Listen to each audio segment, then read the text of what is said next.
this week is probably our most popular yet. We're doing it on pensions. So the way these Facebook Live events work is we've got the questions from a lot of you ahead of time.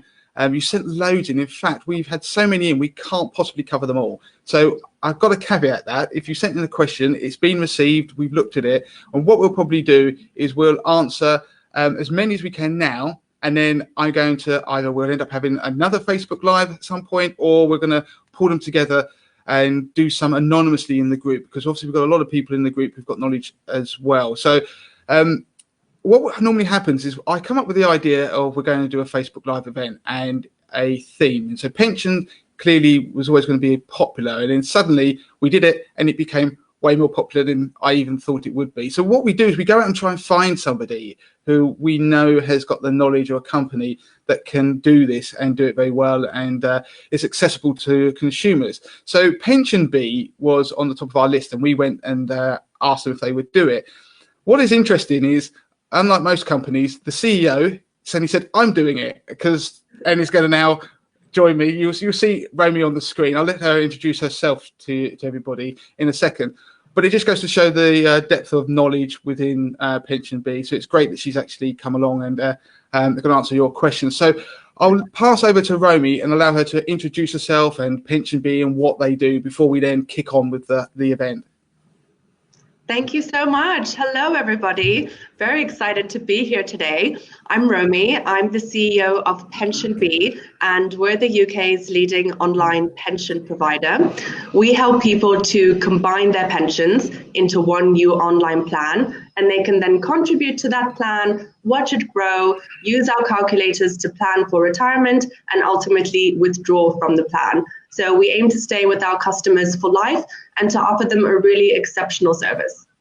Okay, so Romy, how long has PensionBee been around? So I started the company at the end of 2014 after a pretty harrowing pension transfer experience of my own. I tried to move my money from my workplace pension into anywhere else and found the landscape really difficult to navigate. No one wanted to talk to me. The pension providers weren't equipped to deal with their own customers. And so I spent a lot of time filling in paperwork, going to the post office, and ultimately putting my money in a fund supermarket with a fund that didn't perform very well and was very expensive. And so that was kind of the motivation for starting the company. And, we really make it simple for people to manage their pensions, all starting from the journey of consolidating and combining them together, and then bringing forward everything else that our customers need in order to be on top of their retirement planning. So I love the idea that like money to the masses, something can be born out of solving a problem.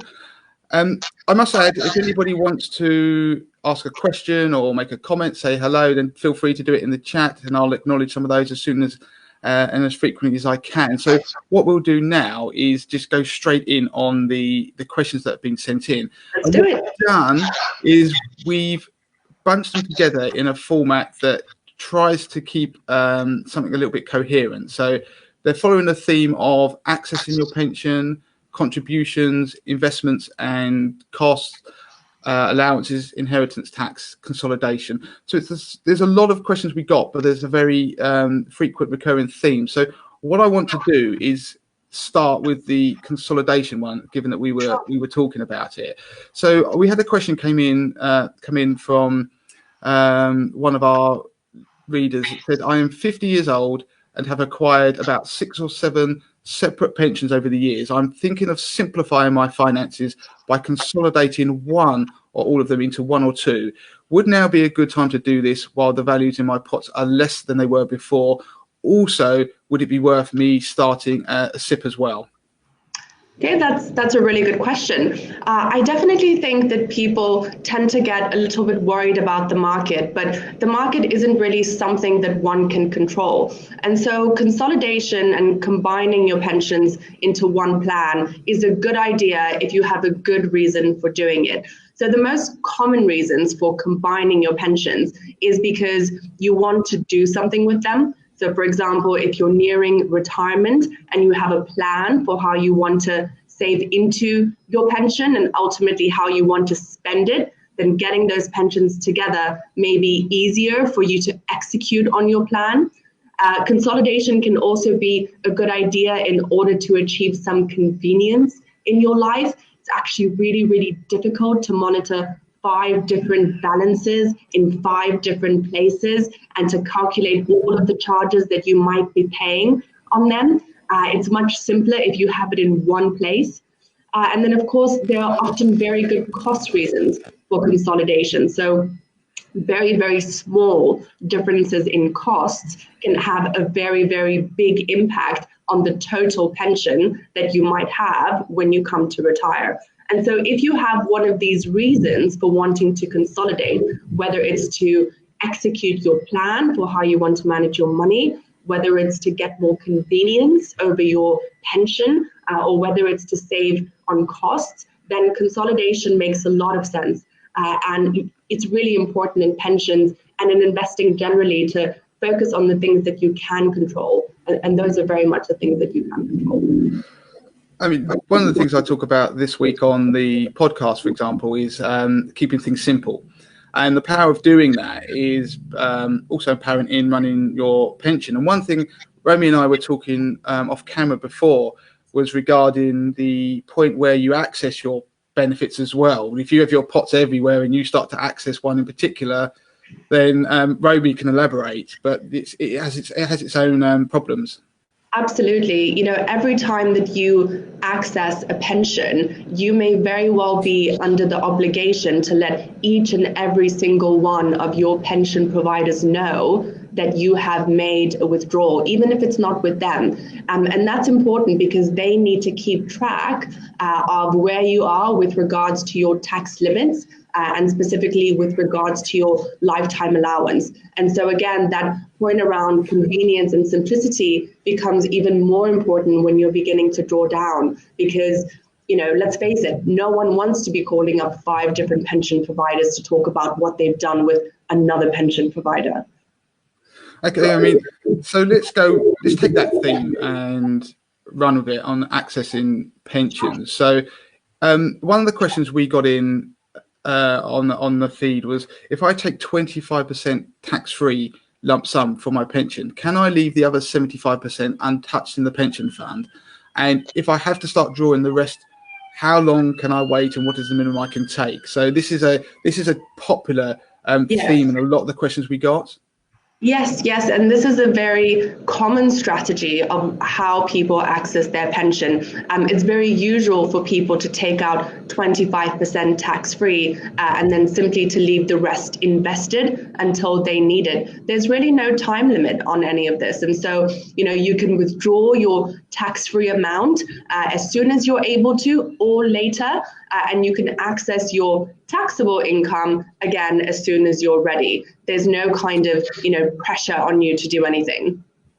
So the key message is the flexibility that you have under drawdown, which I think a lot of people don't appreciate. There is flexibility in taking your benefits. We see a lot, don't we, in the press about pension freedoms, but there is a slight disconnect, I think, from the mechanics of it and the actual theory, the idea, this sort of what we are sold as to how it works. So absolutely. I think a lot of it does come down to the pension provider and how easy they make it for you to access your money. If accessing your money is a 6-week multi-paper, multi-post office journey event, then of course it's going to be very difficult to dip into your pension when you need to. However, if your pension provider makes it easy and they let you do it online, then I think it all becomes much more manageable.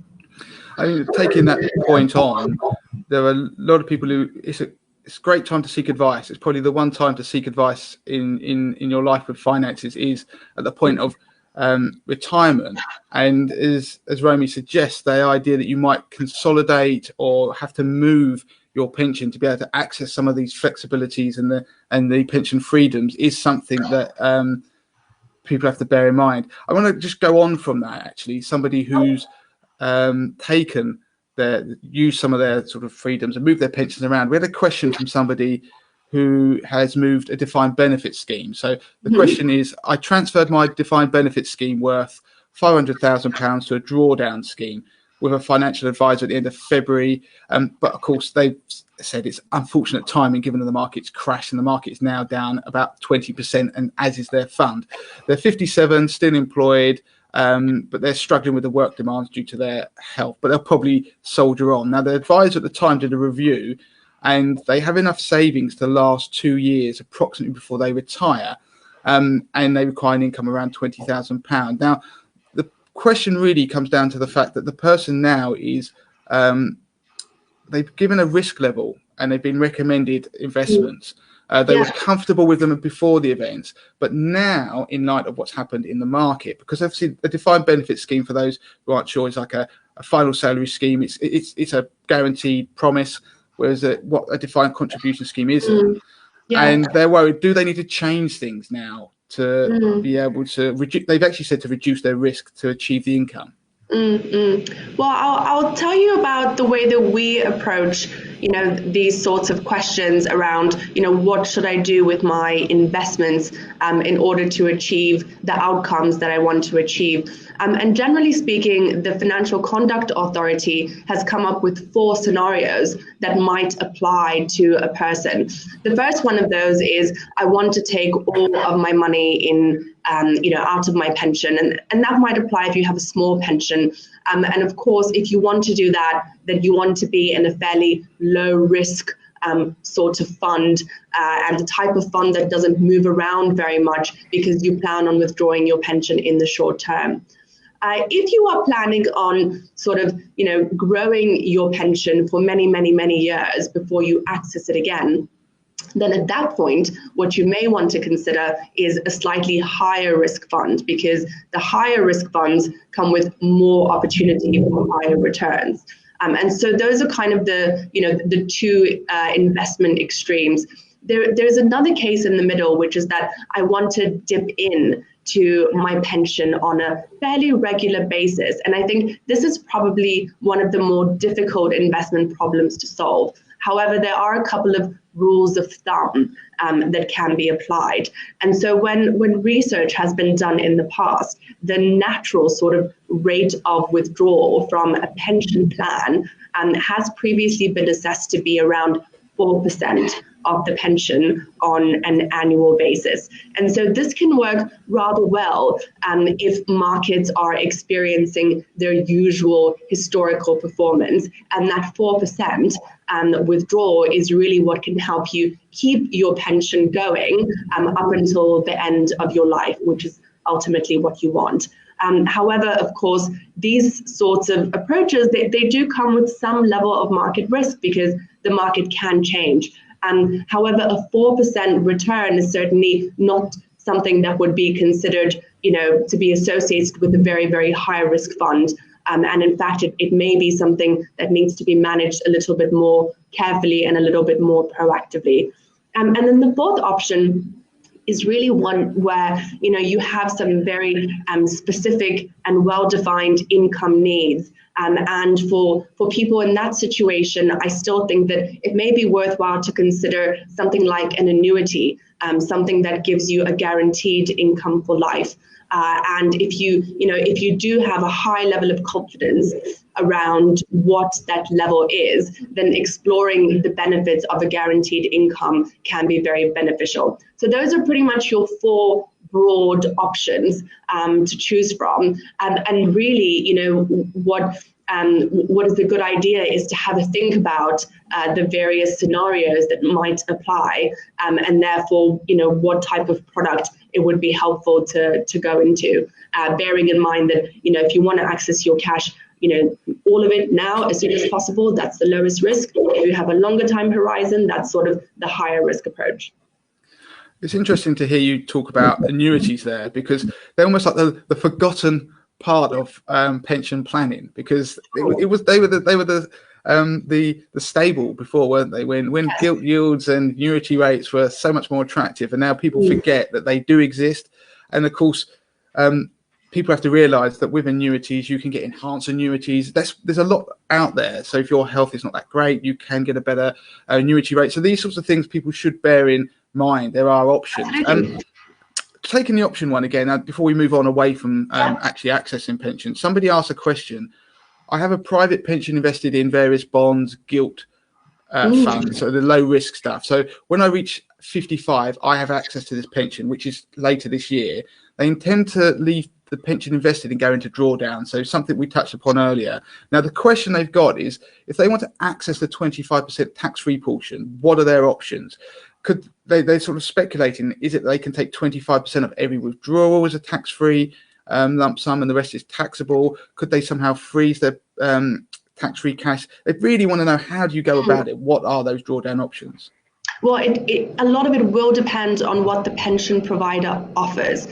So certainly some providers do offer what's known in industry jargon as OFF+, and that means that for every withdrawal that you make, that 25% will be tax-free and the rest will be taxable. I think it's really important to bear in mind that as soon as you start accessing your taxable part of your pension, then the money purchase annual allowance will apply, which reduces the amount you can put into your pension. You may not be worried about that, but it's important to bear in mind if you do still plan on making contributions. It is also possible to take a small portion of your entire tax-free amount in the first instance. So I think one of the great misconceptions within pensions and within flexible drawdown is that the very first time you make a withdrawal, you should take out the full 25%. Well, that's not the case at all. It just so happens that within, I think, literature, product literature, it's always positioned as a default option. But there are many people who take 5% of their tax-free amount because they have a good use for it, and they leave the rest invested.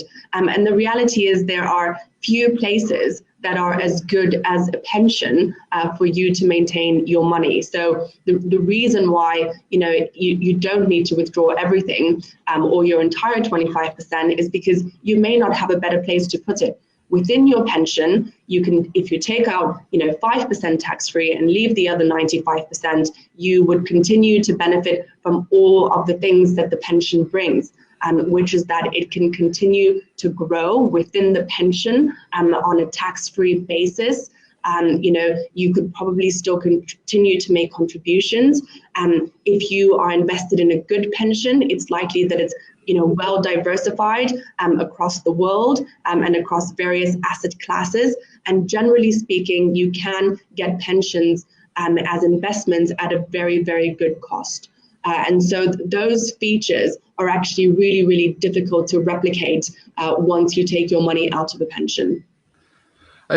Romy touched on a number of good points in that answer. One of the things this week on the podcast, I'm going to explain a bit more about that money purchase annual allowance. We're not going to dwell on it here, but what Romy's pointed out, that if you do certain things, benefits, it can have a repercussion down the line, and it's particularly for people who are like this person saying they're going to carry on working and they may want to contribute to a pension still. So it's something that, for more information, we'll put links in the show notes of this, but also have a listen to the weekend's podcast, because then it takes Romy's point and that gives a little bit more to it, because obviously we're time constrained in this show. On a question we've just had come in live, actually, Romy, we're going to move on to pension contributions, and it's quite an interesting one. It's subjective. Wayne has asked, if we follow the best-in-class pension contributions from around the world, is 15% of my pre-tax salary roughly correct? I think it still remains a good rule of thumb. I haven't really seen a better rule of thumb, if that helps. I think the other thing to bear in mind is that the younger you start with your pension contributions, the smaller they can be, because time is really the factor that you're controlling for here. So if you start in your 20s and you contribute 5% of your salary, that may be as good as starting in your late 40s and contributing 20% of your salary. But generally across life, 15% has been a good benchmark to go on. Actually, Romy reminds me of another rule of thumb there, her point about the younger you start to the older you get. There is a rule of thumb that exists about the half your age contributions. So you take your age, you divide it by 2, and then that would be roughly what you put in. So in this case, if you're 30-year-old, you should be putting 15% of your money. If you're 50, it'd be 25. Actually, as Romy suggests, it's across the lifetime. It's sort of it kind of works, but as you get older, you'd have to put a hell of a lot more than 25% of your salary if you're 50, have not put any money into a pension. It's going to be, of course, then you've got the annual allowances. So I hope that Wayne said thank you. I hope that answers your question. I actually elaborate again on that point this weekend. God, this sounds like I've planned it all. It's all sort of nicely linked together, but I promise you this isn't planned. We're just going through it. So we're going to jump on to the next one on contributions that we've got a question. Somebody has asked, let me just jump down. I'm 59, still working and contributing to a company pension, group pension. If I take out my 25% tax-free cash, what is the maximum amount I can contribute tax-free going forwards? My salary is £85,000. This is actually takes on what Romy was saying earlier about the money purchases annual allowance. So I'll let her take it away.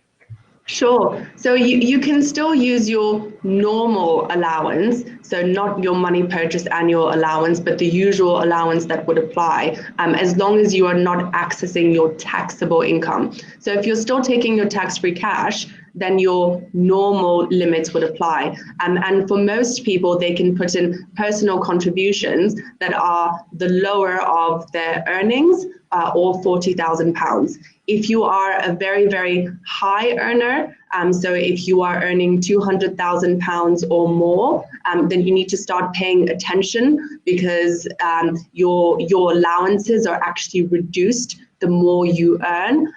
But broadly speaking, for most people, you can pay up to your earnings or the 40,000 annual allowance.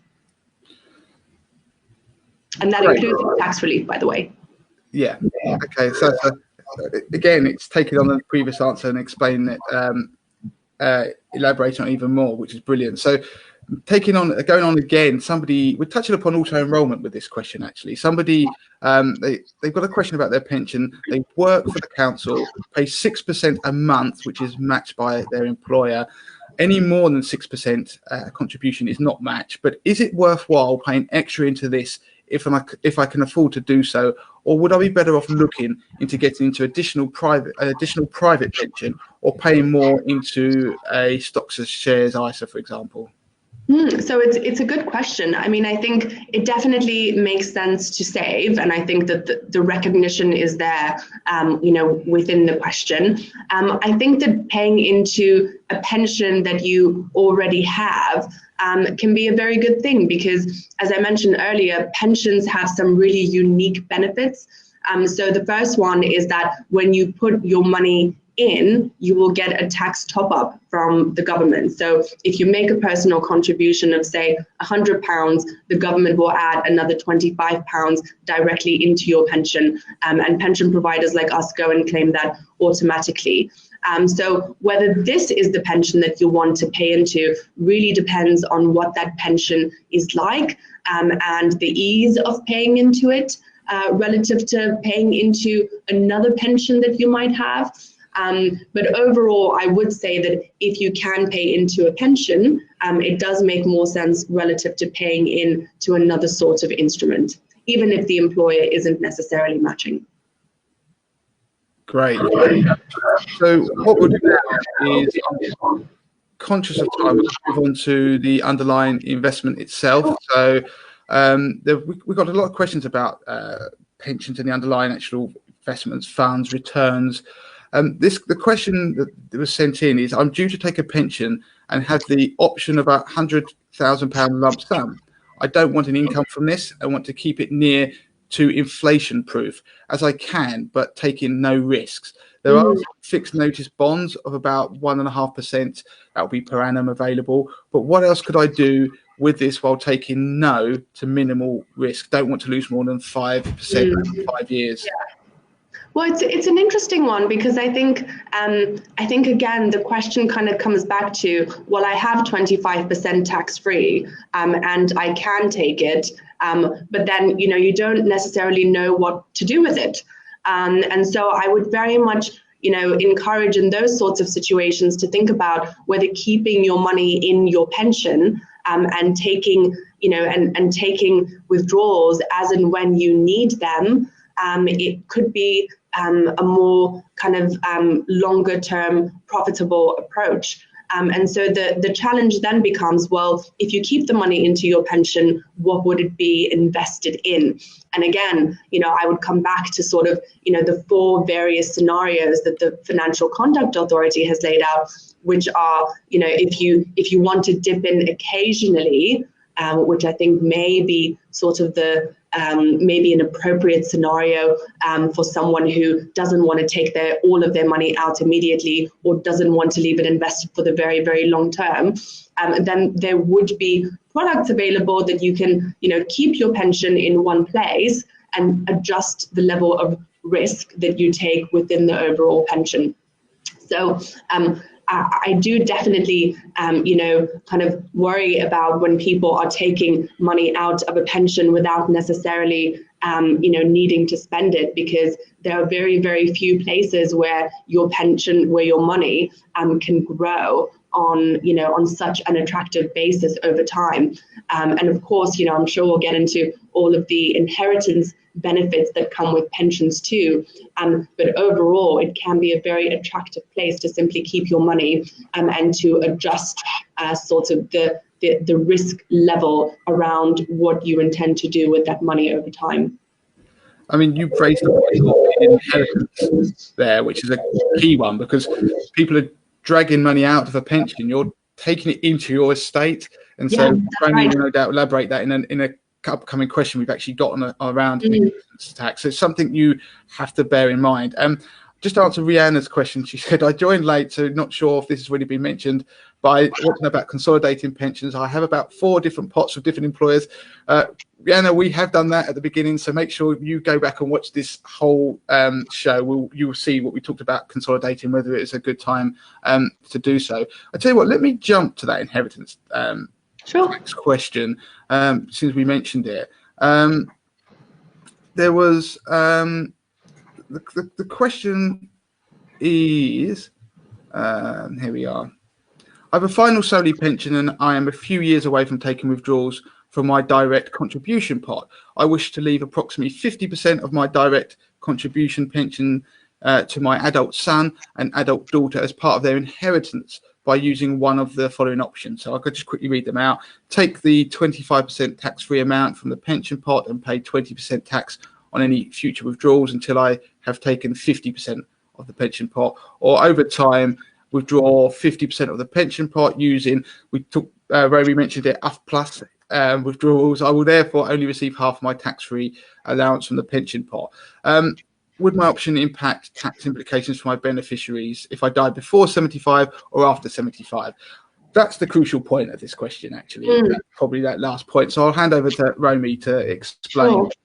So generally speaking, if you pass away before the age of 75, then your pension passes tax-free to your beneficiaries. If you die after the age of 75, then it would not pass tax-free. It would be taxed at their marginal rate. And so, if it's in your pension, it can make a lot of sense from an inheritance tax standpoint, because if you do sadly pass away before the age of 75, then you wouldn't want your beneficiaries to be paying tax on that money. So this goes back to the idea that it's important to get advice, because it also matters what your priorities are, isn't it, at this point in life, whether inheritance is a key point to you, what your other assets are, because I think people always think of their pensions almost in isolation and don't quite ponder it's part of wealth and drawing income and everything. It should be considered across the board, and the different pots that have different tax benefits, and a lot of it is about tax mitigation as much as it is about generating income. So advice can help you with that. If I jump back again to investments, then one of the questions that we had is, I'm a couple of years away from retiring, like anyone else with a money purchase pension fund, have seen the value drop considerably in the past month or so. I'm invested via a discretionary fund manager, whereby the charges are 1.3% 1.36% for the discretionary fund manager and 0.5% for the ongoing advice fee. So it brings it to 1.86%. My question is whether I would be better now to shift to a cheaper fund, perhaps a tracker, an ETF, while the markets hopefully regain some ground, as this would effectively be a personal pension. And then what they're really thinking is they want to try and cut costs for a period of time and then come back when they need the advice and everything like that. So, I mean, I know PensionBee use ETFs and cheap trackers as part of their investment strategy. What's your view? Well, our general view is that you should really focus on controlling the things that you can control when it comes to your pension. And cost is definitely one of those things.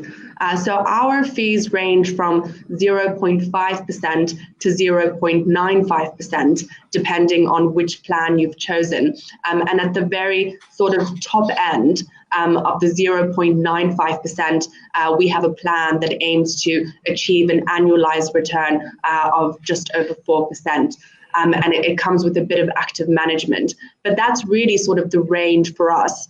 And even for amounts over £100,000, we actually cut our fee in half. And I would consider us a very well-priced and competitive pension option. So, of course, I would be in favor of having a very good think about your charges. Very small impacts in charges can actually have a huge impact on the ultimate pension that you retire with. And that's because of the impact of compound interest. So whenever you take a little bit of money out of your pension because of a charge, you are giving yourself less opportunity to grow that money for the benefit of you within your pension pot. And so I definitely think that cutting costs and charges remains one of the most important ways and one of the primary reasons for consolidating your pension pots, or perhaps for doing a pension switch. So it's definitely something to consider. I mean, one thing I would throw in the mix there, to answer that question as well is that you mentioned that the savings and charges does have a significant impact over time, but with this person sort of alluding to the idea they're going to save some money by just doing it for a couple of years, the saving impact is going to be minimized. It's not going to be as great as it could be, because discretionary fund management is expensive, and there could be something charges and bits and pieces when they move in and out, and also they'll be in and out the market or whatever. But I don't think that they will also necessarily save as much by just doing that to mitigate a 20% drop in their pension fund. So as Romy says, I think if you're going to do this for the long term, I think it's a great idea, but I'm not sure necessarily by just doing it. It depends on, what the plan is for that pension, right? If the plan is to take it all out at once, then I might agree that, the cost saving over a 1 year period is probably, less important than a cost saving that you might endure over a 20 or 30 year period. But the reality is that most people in their 50s will continue to have their pensions well into their 80s, which is a 30-year investment period. And over that period, especially if you're taking money out and already reducing the amount that's in your pension, I do think cost is a really important factor. Jumping on, we had a couple more questions here.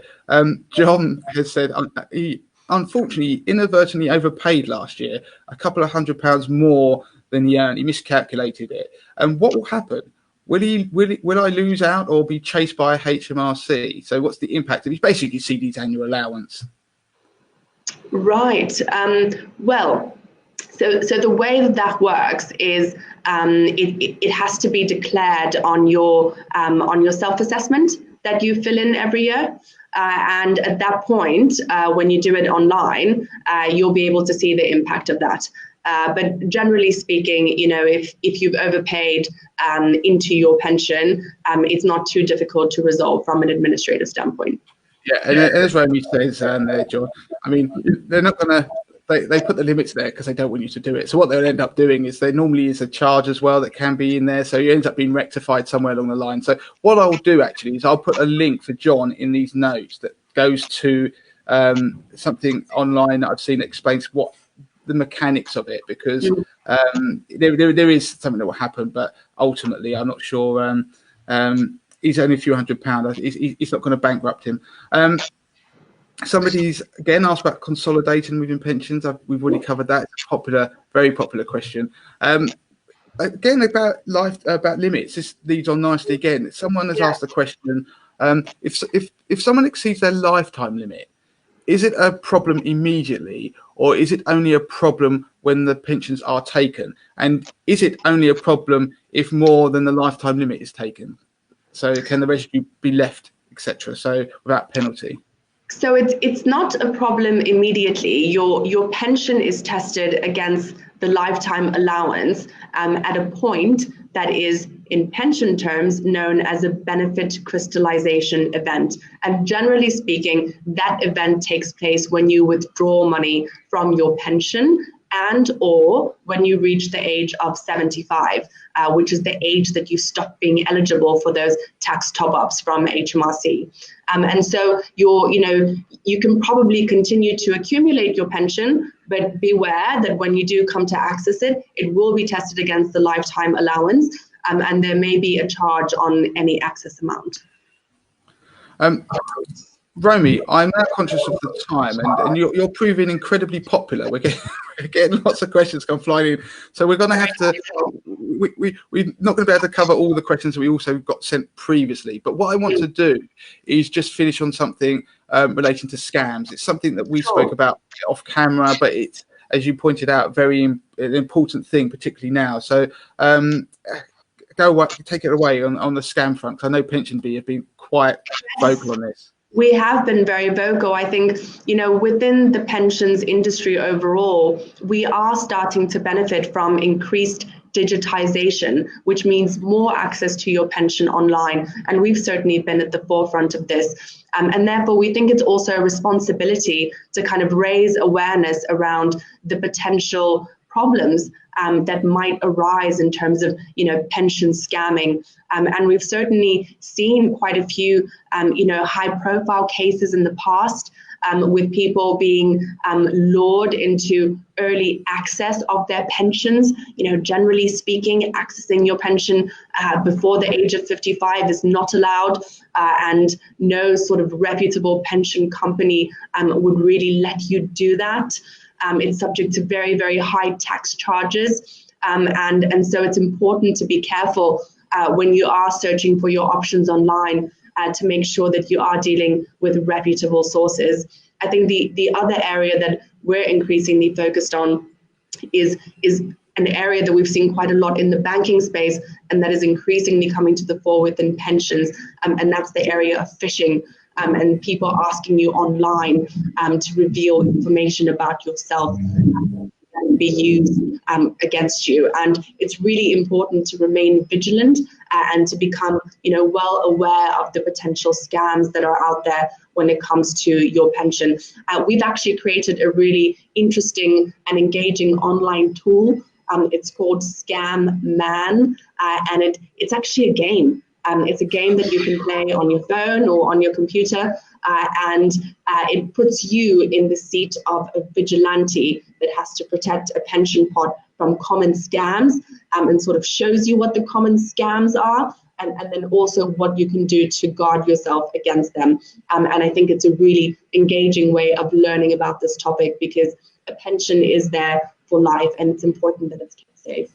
Yeah, I mean, Romy doesn't realise that I've actually played the Scam Man game a couple of weeks ago. I saw it, and it is a neat game. It's very retro gaming, but what it does do is it highlights what the scams are, which is the point of it. It's a bit of fun, but it actually highlights the types of scams that exist. So I'm going to bring this to a close, because we've done a hell of a lot, and like I say, we're going to cover more of this stuff perhaps in the future within the group. I just want to throw out there that obviously for people who are thinking about doing anything with their pensions, make sure you seek financial advice. None of this actually constitutes advice, obviously, like anything that we do. And I'd just like to finish by thanking Romy for her time today.